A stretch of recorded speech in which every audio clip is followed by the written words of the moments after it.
Assalamualaikum Pak Asep. Waalaikumsalam. Salam kenal Pak Asep. Salam kenal juga. Salam kenal juga buat teman-teman semua ya. Ya, Pak Asep, ini saya ingin tahu nih apa sih Majalengka Mart itu? Boleh diceritakan Pak? Oke. Mungkin flashback ke belakang. Jadi memang berawal dari melihat banyak banget potensi yang saya lihat di Majalengka, khususnya di teman-teman pelaku UMKM gitu kan.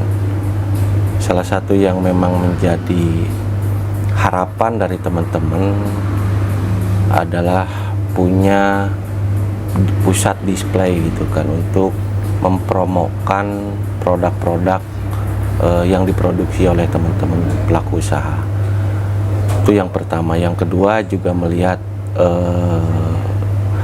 keresahan sebagai putra daerah gitu kan di Majalengka, berkaitan dengan bahwa Majalengka itu punya banyak banget potensi yang bisa dikembangkan, bahkan sudah berkembang dan sudah ada sejak dulu.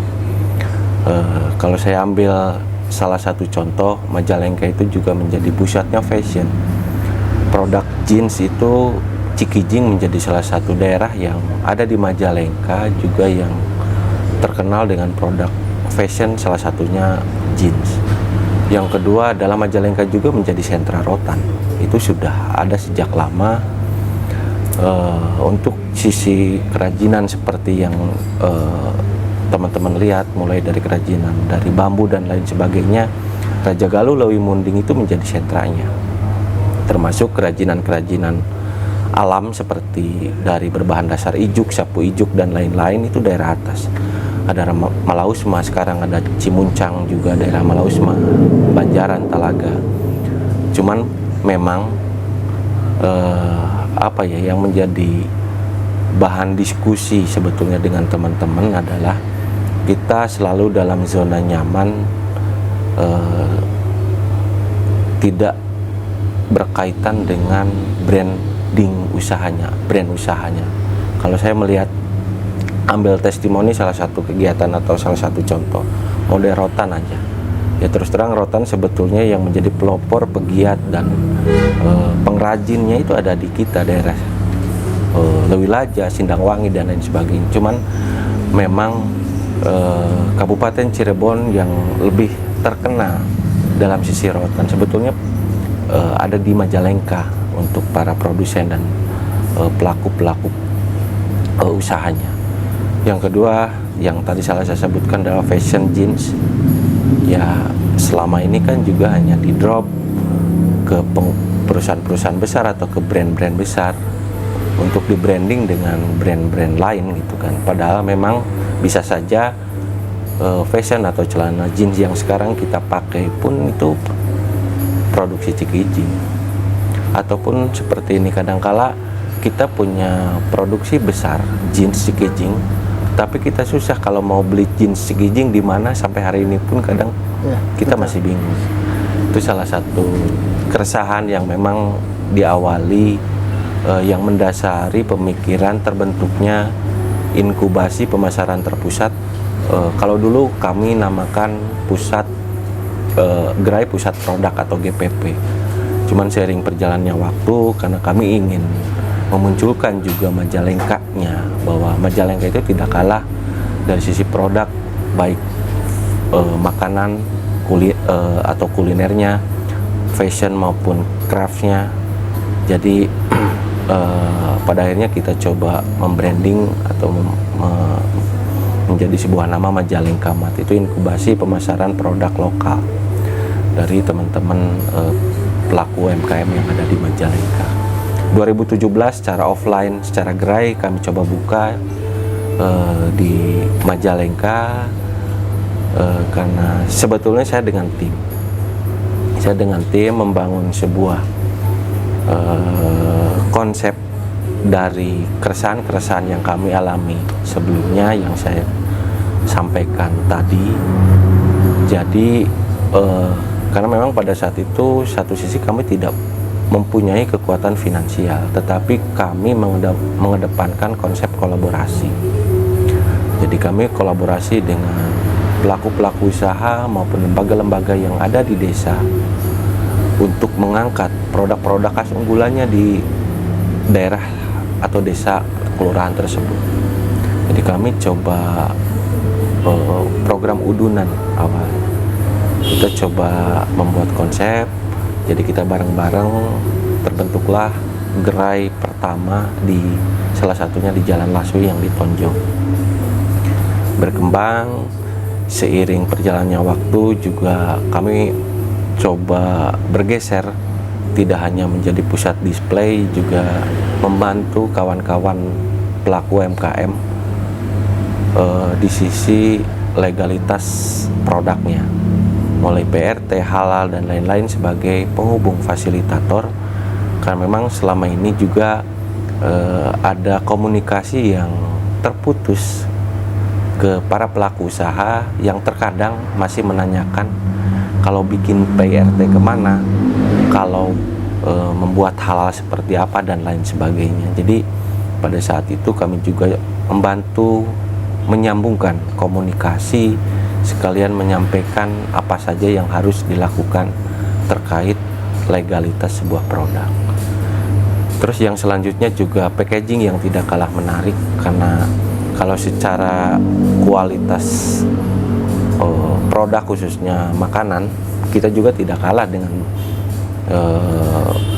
produk-produk atau kualitas makanan dari kabupaten kota lain, bahkan dari Bandung sekalipun yang disebutnya sebagai surganya kuliner, kita tidak kalah secara rasa dan kualitas. Tetapi terkadang secara packaging kita masih seadanya, dan itu pun tidak karena memang ada knowledge atau pengetahuan atau informasi yang terbatas di teman-teman pelaku usaha. Kalau membuat kemasan harus kemana dan bagaimana.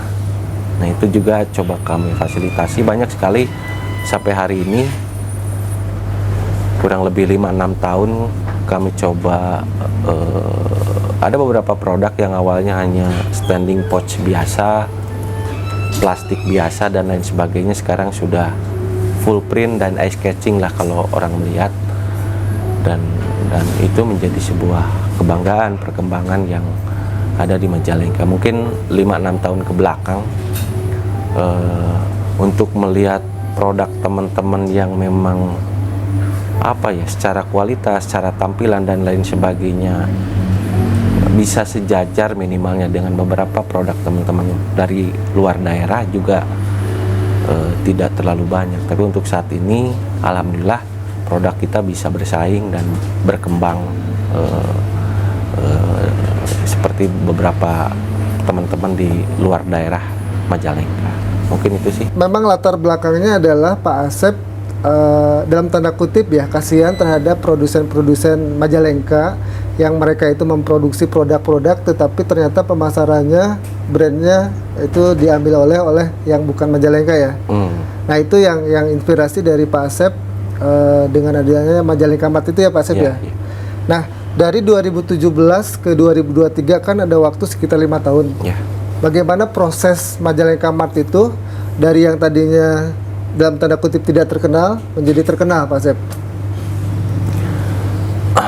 Baik Pak, jadi ya kami sebetulnya ruhnya itu adalah ya terkait dengan memfasilitasi lah secara bersama-sama, berkolaborasi dengan para pelaku usaha untuk tadi kita bisa muncul secara produk-produk berkualitas yang bisa bersaing dengan daerah lain. Yang pasti selama perjalanannya mungkin orang melihat hari ini beberapa tahun ke belakang ya kalau dibilang berdarah-darah, tetapi sebetulnya kami bukan profit oriented awalnya, dan kami juga tidak mempunyai kekuatan finansial yang besar. Tapi sekali lagi yang kami kedepankan pada saat awal kami coba membangun sentra seperti ini adalah konsep kolaborasi, karena ya tadi berkaitan dengan hal-hal yang saya sebutkan di awal. Yang selanjutnya juga selama perkembangan sampai hari ini pun juga jangankan para pelaku usaha kecil seperti kami, bahkan pemodal besar atau brand-brand besar pun dengan adanya pandemi seperti kemarin kan efeknya cukup luar biasa, dan itu juga sangat berimbas kepada kami. Bagaimana kami coba bertahan, alhamdulillah kami bisa saling terus bergandeng tangan dengan teman-teman untuk selalu memberikan informasi, dan juga bagaimana kami bisa saling belanja di warung tetangga. Artinya kita sama-sama bertahan dengan para pelaku kecil yang ada di Majalengka. Perjalanannya kalau diurai dari awal juga tidak mudah gitu Pak. Bagaimana sampai hari ini pun kami terus berusaha untuk memberikan informasi baik khususnya secara produk khas atau unggulan Majalengka ataupun sesuatu hal yang Majalengka punya. Jadi ini menjadi kami juga menyampaikan informasi karena hampir 60-70% pelanggan kami adalah orang di luar Majalengka ataupun orang Majalengka yang berada di luar, dan itu menjadi salah satu jembatan atau media promo kami untuk juga menyampaikan kepada luar bahwa Majalengka itu juga mempunyai kekayaan atau produk-produk berkualitas. Itu yang pertama. Yang kedua, seiring berjalannya waktu, ini juga sangat membantu, seperti Majalengka sekarang menjadi daerah industri. Pabrik-pabrik juga sudah mulai berdiri di Majalengka. Terus yang selanjutnya juga kita sedang mengalami gegar wisata juga. Desa dan pelaku-pelaku pegiat wisata dan lain sebagainya juga, Majalengka ini selagi gegar wisata. Setiap daerah memunculkan potensi daerahnya, potensi wisatanya, dan itu juga menarik pengunjung. Dan hal itu juga menjadi salah satu hal yang kami rasa juga jadi support juga untuk lebih mengenalkan Majalengka, salah satunya dari produk-produk unggulan. Secara garis besarnya itu sih. Nah, sebenarnya yang sempat saya agak bingung juga sih, kalau misalnya kota-kota lain kan ada semacam ikon nih makanan atau kuliner khas ya, misalnya ambal gentong Cirebon, nasi jamblang Cirebon. Nah, justru yang jadi pertanyaan teman-teman nih yang mungkin sering lalu lalang ke daerah Jawa Tengah lewat Majalengka, apa sih sebenarnya makanan khas Majalengka itu? Menurut Pak Asep seperti apa sih? Majalengka itu kalau kita runut juga dari sebuah sejarah, sebetulnya menjadi Majalengka. Kalau kita tidak lebih mengatakan produk A ini adalah makanan khas, produk B ini juga menjadi keunggulan Majalengka. Karena yang saya pikir yang menjadi branding makanan khas suatu daerah itu terkadang juga di branding oleh massa ya, halayak atau penikmat gitu kan. Tapi secara umum kalau dari sejarahnya itu Majalengka ini serba ada Pak. Majalengka ini mempunyai kekhasan terlepas itu dari namanya, seperti contoh nasi lengko Cirebon, Kuningan, Indramayu mungkin masih ada nasi lengko, tapi yang bisa kita kedepankan adalah nasi lengko Majalengka itu punya khas dan rasa yang berbeda. Yang selanjutnya yang mungkin yang paling selalu direkam atau diingat oleh orang Majalengka lah, khususnya kalau ditanya sama orang luar, kalau oleh-oleh khas Majalengka itu apa ya, salah satunya kebanyakan hampir sebagian besar menjawab kecap atau gula cakar, atau bahkan gula cakar juga terkenalnya daerah Majalengka kota ke utara ya, kadang daerah atas juga masih belum mengetahui gula cakar itu apa. Tetapi seiring perjalannya waktu, terkadang yang juga ini menjadi evaluasi buat kami sebagai orang Majalengkanya, yang notabene dikatakan produk khas Majalengkanya, tetapi orang Majalengkanya pun kadangkala belum sepenuhnya menggunakan produk tersebut. Salah satu contoh, saya lahir di Majalengka, terkadang dulu zaman sekolah yang menjadi keresahan saya dulu zaman sekolah Majalengka, kenapa dikatakan kota makanan khasnya atau produk khasnya kecap, karena hampir di setiap sudut kota atau sudut daerah wilayah itu hampir banyak pengusaha kecap bermunculan. Misalkan kita kalau jalan aja ke sekolah, kalau saya zaman sekolah dulu, wangi ampas kecap atau yang lagi menggodok kecap itu wanginya itu sampai tercium di jalanan. Dan saya yakin buat teman-teman yang dulu juga mengalami hal tersebut. Tapi sampai hari ini fenomena itu malah menjadi hal langka. Bahkan yang saya tahu hanya beberapa brand kecap yang masih bertahan. Dan alhamdulillah kita bersama-sama sekarang juga saling bergandeng tangan untuk mempromokkan kembali produk, salah satunya kecap tadi. Ya harus kita urai juga harus ada uluran tangan atau semua stakeholder, termasuk swasta, pemerintah sendiri dalam hal ini, juga masyarakat. Jadi terkadang kalau kita lihat di dapur itu memakai brand-brand Unilever, brand-brand pabrikasi. Bahkan kalau kecap Majalengkanya sendiri hanya untuk diberikan kepada tamu-tamu atau orang yang berkunjung ke kita gitu. Orang lain suruh menikmati kecap Majalengka, tapi terkadang orang Majalengkanya sendiri tidak aware atau belum tidak bangga ya. Kalau disebut tidak bangga sih enggak. Saya yakin semua masyarakat Majalengka itu bangga. Cuman kadangkala ya kita mulai dari diri kita sendiri gitu kan.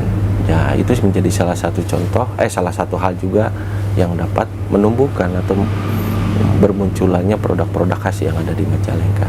Tapi ya tadi pertanyaan Bapak kembali, kalau ditanya produk khas yang mana, saya jawab Majalengka itu serba ada. Majalengka itu punya khas dan keunikan. Ya seperti contoh tadi kecap Majalengka itu punya rasa yang khas. Saya rasa di kabupaten lain juga ada. Bahkan produk Unilever pabrikasi itu banyak banget brand kecap. Brand makanan ringan dan lain sebagainya di kita ada. Salah satunya juga olahan ikan, ada benter dan lain-lain yang sekarang sudah ada berbentuk kemasan. Kalau biasanya kita bisa mendapatkan itu hanya di rumah makan dan lain sebagainya. Sekarang sudah bisa kita dapatkan dalam sebuah kemasan yang simpel dan bisa dibawa kemanapun. Dan itu salah satunya produk khas dan unggulan Majalengka. Itu Pak. Berarti yang saya lihat kurangnya informasi ya. Betul. Kurangnya informasi, sosialisasi ya, bahwa Majalengka ini sebenarnya punya makanan khas yang mungkin berbeda dengan yang lain. Perbedaannya dengan tempat lain adalah misalnya kita melirik ke Cirebon, di situ ada empal gentong. Di hampir tiap sudut-sudut jalan itu, sepanjang jalan Kedaung sampai Cirebon itu banyak berjajaran empal gentong. Nah pertanyaannya, kok di Majalengka perasaan kita nggak pernah melihat ada kedai kecap atau misalnya tempat yang kelihatan dari jalan gitu ya, misalnya itu gula cakar gitu. Itu kenapa sih, masalahnya apa gitu Pak Asep yang dihadapi? Saya pikir juga ini menjadi salah satu bahan diskusi juga buat seluruh stakeholder yang ada di Majalengka. Ya terkadang tadi untuk rasa memiliki sebuah produk juga dimulai dari diri sendiri. Itu yang pertama. Yang kedua adalah juga tidak lepas dari sebuah kebijakan sebetulnya. Kebijakan yang memang berasal dari permasalahan-permasalahan yang ada di lapangan ya. Di lapangan. Terus yang selanjutnya terkait yang disampaikan tadi, memang terkait dengan brand khas atau brand unggulan suatu daerah yang disebutkan di Cirebon, empal gentong itu ada sentranya, bahkan menjamur di mana-mana. Dan saya bilang tadi, kenapa ini menjadi salah satu hal kenapa Majalengka ada pun salah satu yang mendasarinya itu. Saya juga kadang iri ngelihat Kuningan dari mulai Linggarjati ke Kuningan kota itu berderet memasarkan produk-produk dari pelaku usaha lokal di Kuningan. Majalengka ya terkadang tadi masih terlena Pak dalam zona nyaman. Jadi kadang pelaku usaha fashion, saya udah dapatkan uang, dijual kodian keluar. Atau pelaku usaha craft, saya tetap memproduksi, saya kirim keluar walaupun dimerkan orang gitu, orang luar Majalengka, dan saya dapat udah dapat profitnya. Hanya titik karena berkutat hanya di profit, tidak melihat bahwa kekuatan branding itu yang menjadi salah satu utama pada akhirnya yang mungkin secara lifetime bisa bertahan. Yang salah satu contoh lain adalah gula cakar.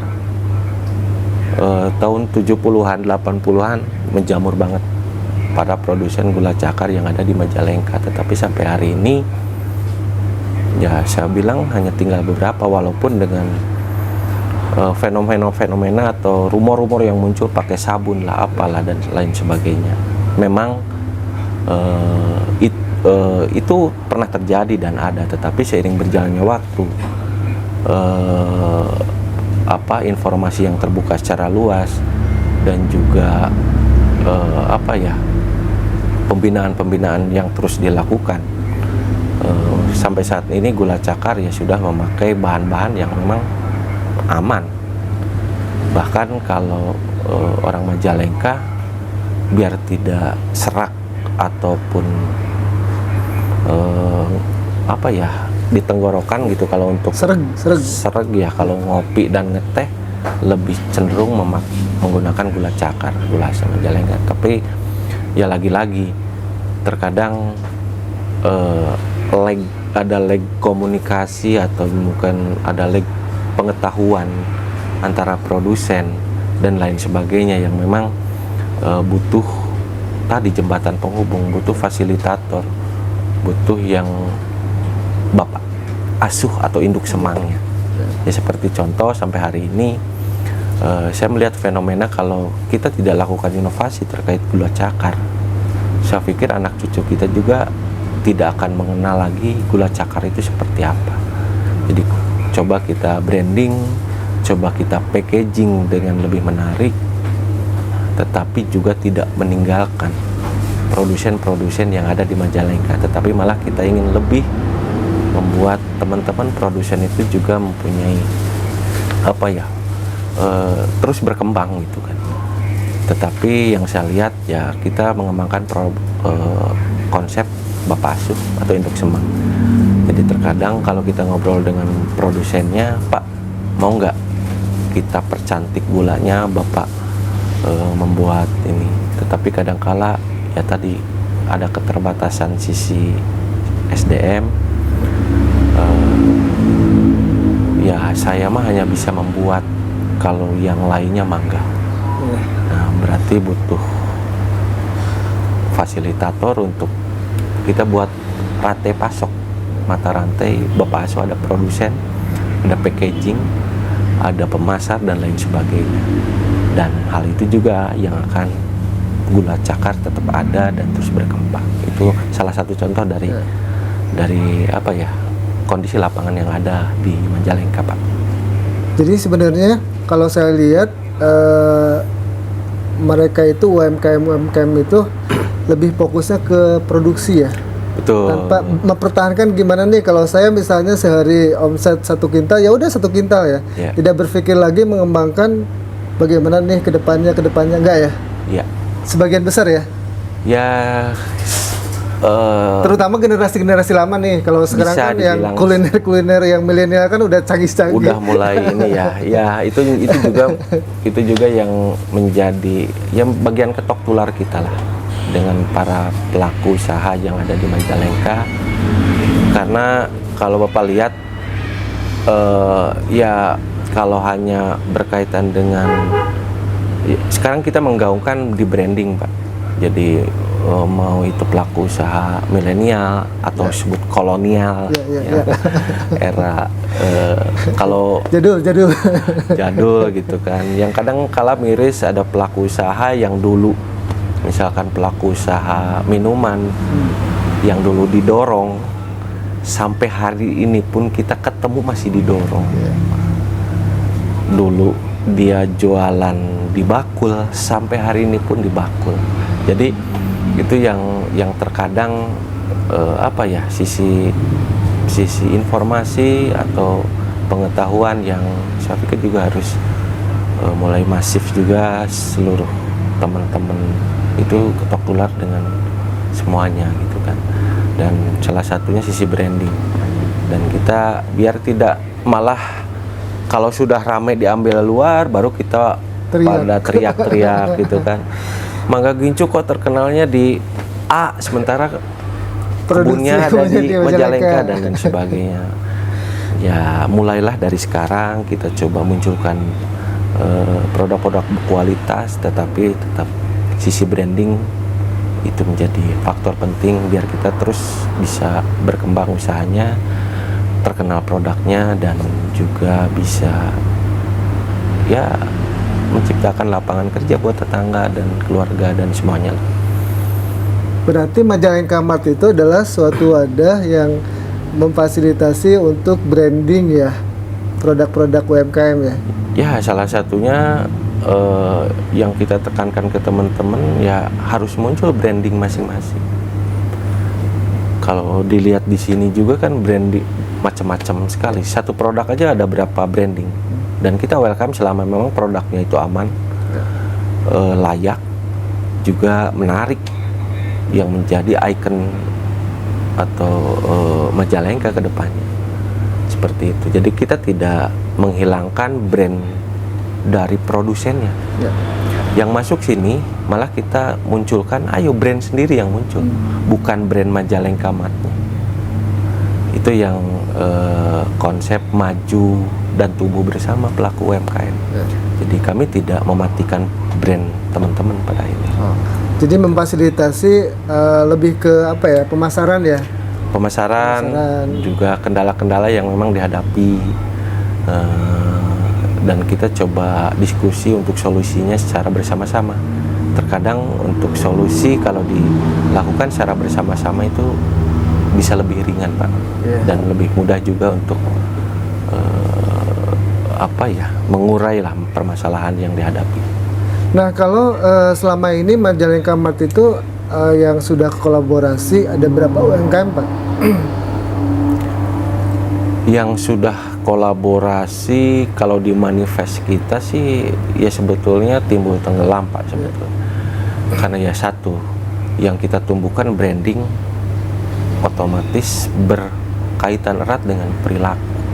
Betul. Terkadang orang membuat produk itu juga menjadi bukan sebuah pekerjaan, tetapi hanya mengisi waktu luang. Itu yang terjadi di awal.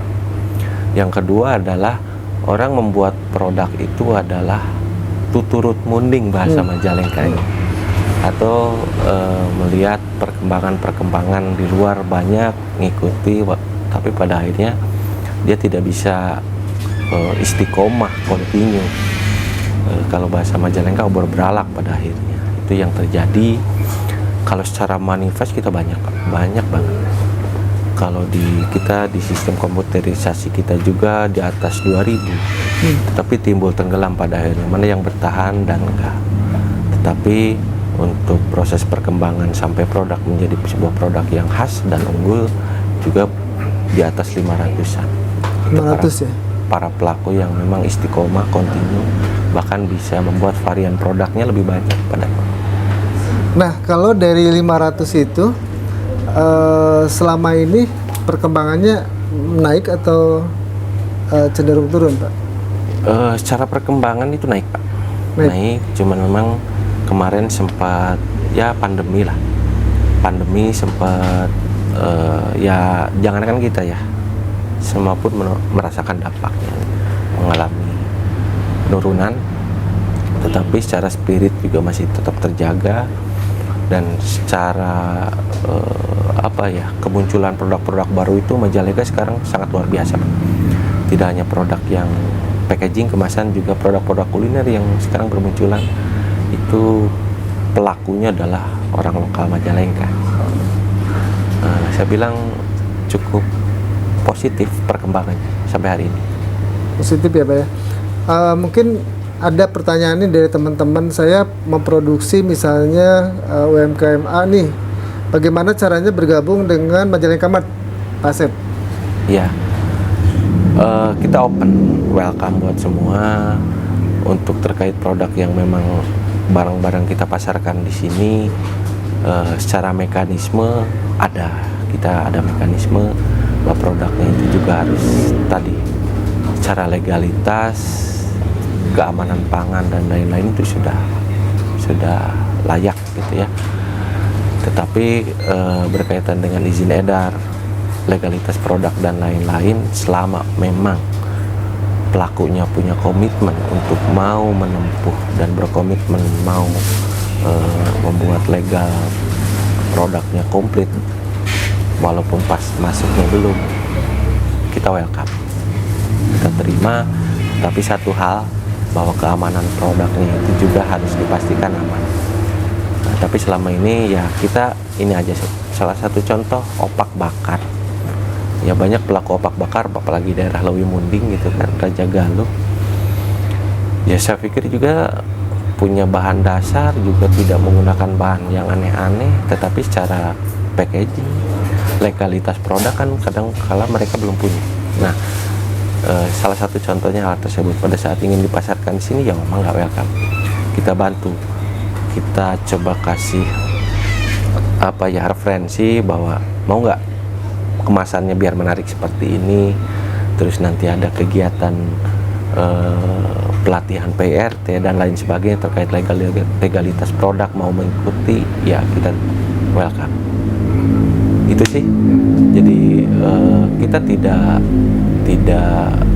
tidak seperti lembaga-lembaga pemasar yang lain gitu ya. Karena memang ruhnya kita di situ sih. Betul. Ya kita tadinya berawal dari nol bersama-sama dan kita coba memunculkan tadi Majalengkanya, produk kualitasnya. Terus ada ini Pak, yang terakhir ada saran atau tips buat teman-teman UMKM yang sedang berjuang atau mungkin sedang mengembangkan bisnisnya Pak? Apa ya? Ya kalau salah satu tipsnya terus bergerak dan open mind. Karena terkadang peluang itu dihasilkan dari sebuah kerjasama, kolaborasi, dan permasalahan itu akan terasa lebih ringan pada saat kita bersama-sama.